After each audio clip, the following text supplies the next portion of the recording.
नमस्कार। आज इस वीडियो में हम क्लास 11th के पार्ट हुसैन की कहानी अपनी ज़ुबानी के बारे में पढ़ेंगे। इससे पहले भी मैं एक वीडियो डाल चुकी हूँ जिसमें हुसैन की कहानी अपनी ज़ुबानी का जो फर्स्ट पार्ट है बड़ौदा का बोर्डिंग स्कूल, जिसमें उन्होंने अपने बोर्डिंग स्कूल के बारे में बताया है और उनकी खुद की जो आत्मकथा उससे संबंधित रही है उसके बारे में बताया है। उसके बाद जो रानीपुर बाज़ार है उसकी कहानी हम शुरू करने वाले थे और ये उसका यहाँ पर दूसरा अध्याय है, दूसरा भाग है। तो इस दूसरे अध्याय को शुरू करने से पहले छात्रों, सबसे पहले मैं आपसे यही कहना चाहूँगी कि सबसे पहले इस वीडियो को पूरा देखें अगर आपको पाठ को अच्छी तरीके से समझना है। साथ ही साथ इससे पहले वाले पाठ को भी देखिए ताकि आप इस पाठ को अच्छे से समझ सकें। और अगर आपने अभी तक इस चैनल को सब्सक्राइब नहीं किया है तो जल्द से जल्द सब्सक्राइब कर लीजिए ताकि आगे आने वाले वीडियोज़ के अपडेट सबसे पहले आपको मिले। तो आइए अब हम पाठ की ओर बढ़ते हैं और पाठ है रानीपुर बाजार। ये भी हुसैन से ही संबंधित है, एमएफ हुसैन से ही संबंधित है, जिसमें उन्होंने अपनी रानीपुर बाजार में जो वो दुकानों पे बिजनेस संभालने के लिए बैठते थे अपने पिता के कहने पर, उसी को यहाँ पर अंकित किया है। रानीपुर बाजार में चाचा मुराद अली को उसके बड़े भाई फिदा ने एक जनरल स्टोर की दुकान खुलवा दी। यानी मुराद अली जो हुसैन साहब है उनके चाचा हैं और फिदा जो है हुसैन साहब के फादर हैं।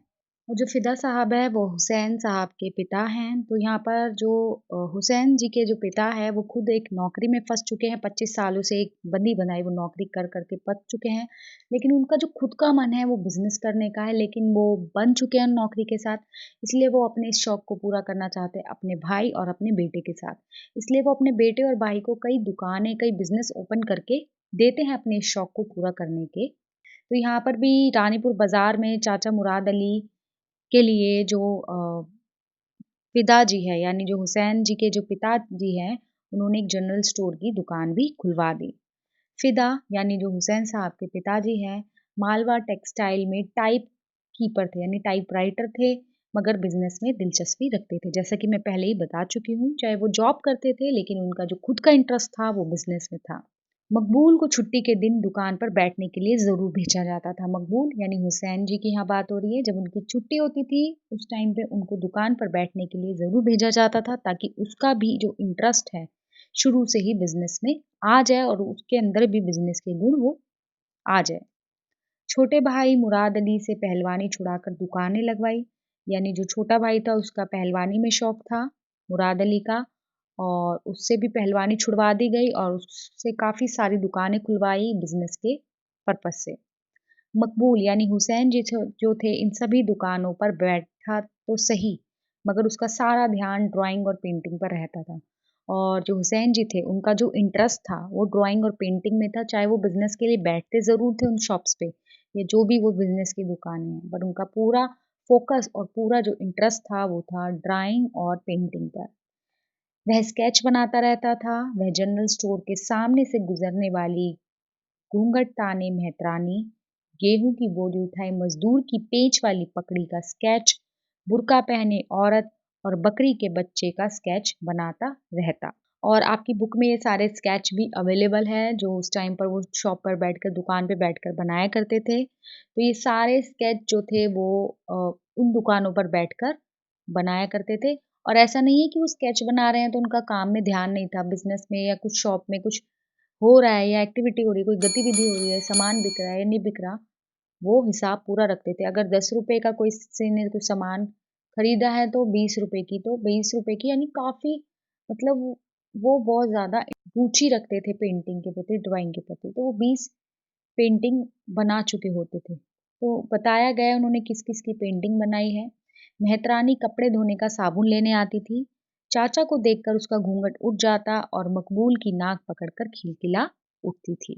मकबूल जो था बच्चा था तो वो उसके साथ छेड़खानी हँसी ठिठोले किया करती थी। मकबूल ने उसके कई स्केच बनाए थे। अब्बा तो बेटे के को बिजनेसमैन बनाने का सपना देख रहे थे पर बेटे मकबूल का मन ऑयल कलर की पेंटिंग बनाने पर अटका था। यानी जो उसका खुद की रुचि थी वो एक कलाकार बनने की थी, एक ड्राइंग के प्रति उसकी रुचि थी, लेकिन जो उसके पिता थे फिदा साहब वो उसको एक अच्छा बिजनेसमैन बनाना चाहते थे। उसने अपनी किताबें बेचकर ऑयल कलर की ट्यूबें खरीदी। अब्बा ने पेंटिंग देखी और बेटे को गले से लगा लिया। ऐसा नहीं कि वो गुस्सा हुए कि मैं चाहता हूँ तू एक बिजनेसमैन, देखो हमारा जो इंटरेस्ट है हम किसी के ऊपर थोप नहीं सकते। अगर मैं कुछ बनना चाहती हूँ और मेरी बेटी कुछ और बनना चाहती है, तो ये मैंडेटरी नहीं है या मेरा बच्चा कुछ बनना चाहता है कि मैं जो हूँ मेरा बच्चा भी वही बने। वो उसके ऊपर है वो क्या बनना चाहता है, वो बस हमारे ऊपर है हम उसको सही राह पर ले जाएँ और उसको गाइड करें। ये नहीं कि वो किसी गलत चीज़ में भी इन्वॉल्व होता है तो उसमें भी हम उसको सपोर्ट करें, नहीं।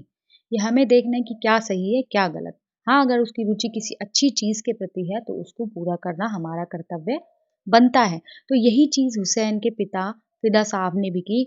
जब उनको पता चला उनके बेटे का जो इंटरेस्ट है, जो रुचि है वो ड्राइंग में है, इसलिए उन्होंने उसको फिर प्रेशराइज़ बिल्कुल भी नहीं किया कि तुम बिज़नेस ही करोगे।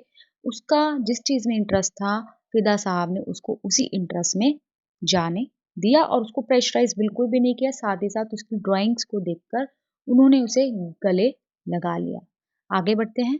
अब अभी तक तो हम बिज़नेस और मकबूल के यानी हुसैन जी के इंटरेस्ट के बारे में, रुचि के बारे में पढ़ रहे थे। अब यहाँ आगे एक और घटना के बारे में पढ़ेंगे कि मकबूल इंदौर सराफा बाज़ार के करीब तांबे पीतल की दुकानों की गली में लैंडस्केप बना रहा था। लैंडस्केप मतलब एक पोर्ट्रेट, एक ड्राइंग। वहाँ बेंद्रे भी पेंटिंग करते थे। बेंद्रे भी उस समय में काफ़ी प्रसिद्ध एक कलाकार रह चुके हैं, काफ़ी बड़े ड्राइंग आर्टिस्ट वो रह चुके थे। तो मकबूल अक्सर बेंद्रे के साथ लैंडस्केप पेंट करने जाया करता था। बेंद्रे को बम्बई आर्ट सोसाइटी की ने चांदी का मेडल दिया था उनकी ड्राइंग के लिए, उनकी कला के लिए।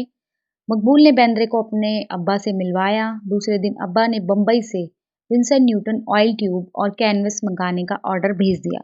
यानी वो अपने बेटे की रुचि में, अपने बेटे के काम में किसी भी प्रकार की बाधा नहीं बनना चाहते थे, बल्कि उन्होंने उसका सपोर्ट किया, उसको हिम्मत दी। यह सोचकर भी ताज्जुब होता है कि काजी मौलवियों के पड़ोस में रहने वाला बाप कैसे अपने बेटे को आर्ट की लाइन अपनाने को तैयार हो गया। यानी यहाँ पे भी बहुत बड़ी बात कही गई है कि जो व्यक्ति खुद काजी मौलवियों के साथ बैठता है तो उसके ऊपर भी समाज का कितना ज़्यादा दबाव होता है, कितना ज़्यादा प्रेशर होता है कि उसके ऊपर यही होता है कि तुम जो हो तुम्हें अपने बेटे को या अपने बच्चे को वही बनाना है, समाज में जो चल रहा है हमें उसी के अकॉर्डिंग ढलना है। लेकिन लीक से बिल्कुल अलग हटकर जो उनके बेटे ने एक ड्राइंग आर्टिस्ट बनने का सोचा और इसमें उनके पिता ने उनका सपोर्ट किया, उनको मदद की। इससे बहुत बड़ी बात, उनका बहुत बड़ा सपोर्ट, उनकी बहुत बड़ी हिम्मत देखने को यहाँ पर हमें मिलती है। बाप ने बेटे के लिए तमाम पुरानी परंपराओं को तोड़ दिया और कहा बेटा जाओ और जिंदगी को रंगों से भर दो। तो इस तरह इस तरह यहाँ पर ये पाठ जो है समाप्त होता है। आशा ये पाठ आपको बहुत अच्छे से समझ आया होगा, किसी प्रकार की कोई दिक्कत या परेशानी आपको नहीं हुई होगी। उसके बाद भी अगर आपको किसी भी तरह की कोई दिक्कत या परेशानी हो तो आप कमेंट बॉक्स में कमेंट ज़रूर करें, मैं आपके कमेंट का रिप्लाई ज़रूर दूँगी। साथ ही साथ अगर आप किसी भी तरह की सजेशंस देना चाहते हैं या आप किसी और चीज़ की भी डिमांड करते हैं, पाठ से रिलेटेड क्वेश्चन आंसर जो भी आपके मन में है, आप कमेंट ज़रूर करें, मैं रिप्लाई ज़रूर दूँगी। साथ ही साथ आपकी इच्छाओं को भी पूरा करूँगी।